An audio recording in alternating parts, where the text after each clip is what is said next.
এই শালার করে শালা, তুই কামটা কি করছস? তোর লাগি আমার বিয়া ভেঙে গেছে গা।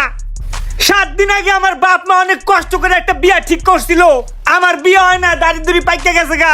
এত কষ্ট করে একটা মায়ের ঠিক করছে আমার লাগি, আমার বিয়া দিব, সেই বিয়া তুই ভাঙা দিছস। তুই কি ছবি আপলোড দিছস?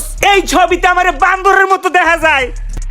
আমার ফেসবুক, আমার মোবাইল, আমার এমবি খরচ কইরা আমি আমার ছবি আপলোড দিছি, ঠিক আছে? সেটা আমার ভালো দেওয়া যাবো, ওটাই আমি আপলোড দিম। তোর বান্দরের মতন দেওয়া যাক না, পেশার মতন দেওয়া যাক, তোর বিয়া ভাঙ্গুক না হাঙ্গা ভাঙ্গুক, তাতে আমার কিছু যা আসে না। জানছি এনে ঝামেলা করিস না, জানতে যা, জানতে যা। মনে রাখিস কামটা ভালো করস না। যা যা, দেখ মনে একদিন দেখিস। দে খামু। এলো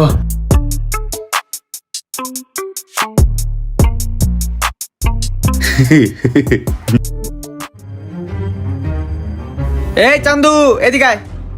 কি ব্যাপার? হায় রে বেটা, শেষমেশ সেই ভিক্ষু করতে নিয়ে সিঙ্গারা খাস? টাকা পয়সা লাগলে আমার কইতি।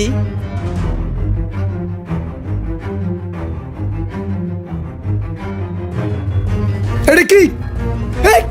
এটা তো আমি। কোন আইডিতে সারা এটা ভাইরাল হয়ে গেছে।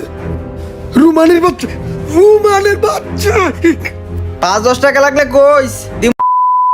রুমানের বাচ্চা তোর ভাইছি। তুই আমার খরাতের কাছে সিঙ্গারা খাওয়াইছিস কা? তুই আমার টাম্বা খাওয়াইছিস কা? আমার কম, আমার কম। আমার ফেসবুক, আমার মোবাইল, আমার বাপের টাকা দিয়ে মোবাইল কিনছি, আমার নিজের টাকা দিয়ে এমবি কিনি। সেই মোবাইলে আমি কি সারমু না সারমু তোরে জিগায় সারমু? তুই যখন সারস তখন কি আমারে জিগাইছিলি? একবার বলছিলি এই পিকগুলো ছাড়তেছি? বেটা যা, সব চিন্তা ভাবনা না কইরা বাড়ি যা ঘুমাও, যাও। ইয়ো করো গে, ইয়ো চিং চিং। কথা আছে না, 10 দিন চোরের একদিন গৃহস্থের। ভিডিওটাতে যে কাহিনীটা দেখলেন, এই সেম কাহিনী আমাদের সাথে আগেও ঘটেছে। আর শুধুই যে আমাদের সাথে এরকম ঘটনা ঘটেছে তা কিন্তু নয়, অনেক মানুষের সাথেই সেম ঘটনা ঘটে। ভিডিওটি ভালো লাগলে অবশ্যই শেয়ার করে দিবেন।